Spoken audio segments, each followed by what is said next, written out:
بسم اللہ الرحمن الرحیم۔ السلام علیکم، کیسے ہیں پیارے دوستو؟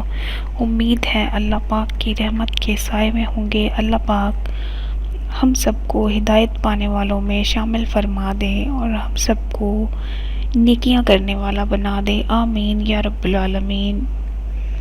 آج جو سورت کی فضیلت میں لے کر آئی ہوں وہ بہت کم لوگ پڑھتے ہیں یا سنا ہوگا، لیکن بے حد مفید اور کارآمد سورت ہے۔ قرآن کی کوئی سورت ایسی نہیں ہے جو ہمارے لیے کارآمد یا مفید نہ ہو۔ ہمارے لیے ہر سورت بے حد کارآمد اور مفید ہے، بس ہمیں پڑھنے کا طریقہ آنا چاہیے کہ ہم نے کس طرح سے پڑھنی ہے اور اپنے مسئلے مسائل کا حل جو ہے وہ قرآن پاک کی سورتوں میں سے پڑھ کر نکالنا ہے۔ اللہ پاک نے ہمارے لیے ہمارے ہر مسئلے کا حل پہلے نکالا تھا، بعد میں مسئلے جو تھے وہ آئے تھے، اللہ پاک کی آزمائش آئی تھی، اللہ پاک نے آزمائش میں سے نکلنے کے راستے پہلے بنا دیے تھے، بس ہمیں تھوڑی سی جدوجہد کر کے راستہ تلاش کرنا پڑتا ہے۔ آج جس صورت کا میں لے کر آئی ہوں وظیفہ اور اہمیت اور فضیلت بتانے جا رہی ہوں وہ سورہ توبہ ہے۔ سورہ توبہ ویسے قرآن کی وہ پہلی سورت ہے جو بسم اللہ کے بغیر شروع ہوتی ہے۔ سورہ توبہ کے شروع میں بسم اللہ نہیں آتی۔ اس کو پڑھنے کی بے حد فضیلت ہے۔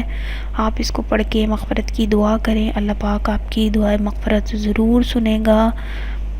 اور آپ نے سورہ توبہ کی آخری 2 آیات بے حد کمالات رکھتی ہیں، رزق کے لیے، رزق کی تنگی دور کرنے کے لیے بہت مجرب ہیں۔ کسی بھی پریشانی میں آپ 2 نفل ادا کرنے کے بعد سورہ توبہ کی آخری 2 آیات پڑھیں تو انشاءاللہ تعالی فائدہ ضرور ہوگا۔ اپنی تمام پریشانیوں کا حل قرآن پاک میں سے تلاش کریں۔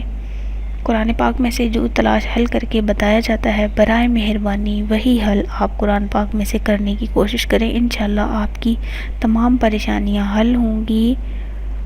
غلط راستے پر نہ چلیں، کوشش کریں برائی سے بچیں۔ اللہ پاک نے ہمارے مسئلے بعد میں بنائے تھے، بعد میں ہمارے لیے آزمائش میں ڈالا تھا ہمیں اور ہمارے مسائل کا حل پہلے نکال لیا تھا، لہٰذا ہمیں تھوڑی سی کوشش کرنی پڑتی ہے۔ اسی کے ساتھ ایک چھوٹی سی درخواست ہے، اس پیغام کو اپنے دوستوں کے ساتھ ضرور شیئر کریں اپنے سوشل میڈیا اکاؤنٹس میں، تاکہ لوگ جو ہیں وہ برائی سے بچ سکیں اور اللہ کے راستے پر آ سکیں، قرآنی تعلیمات کی طرف آ سکیں۔ اسی کے ساتھ میں اجازت چاہوں گی اگلی ویڈیو تک کے لیے، تب تک کے لیے اللہ حافظ۔